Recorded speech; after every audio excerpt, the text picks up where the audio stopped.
Созылмалы бронхит пен өкпенің обструктивтік аурулары, хобл, әлемдегі ең көп таралған тыныс жолы ауруларының бірі.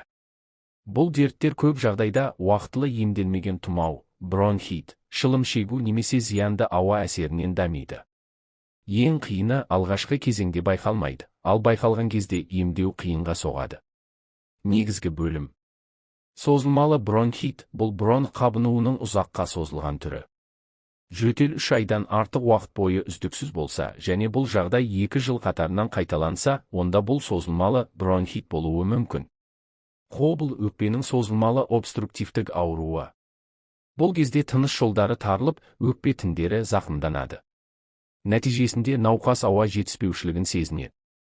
Бұл ауру шылым шегетін адамдарда жиі кездеседі. Негізгі белгілері. Ұзаққа созылған жөтел. Қақырық бөлінуі. Демігу. Түнде тыныс жетіспеушілігі. Шаршағыштық, әлсіздік. Диагностикасы. Өкпенің рентгені. Спирометрия, өкпенің тыныс көлемін өлшеу.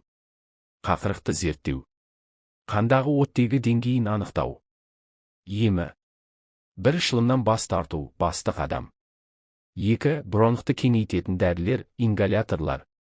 3 қабынуға қарсы дәрілер, кортикостероидтар. 4 физиотерапия, тыныс алу жаттығулары. 5 оксигенотерапия, ауыр кезеңде оттегімен тыныс алу.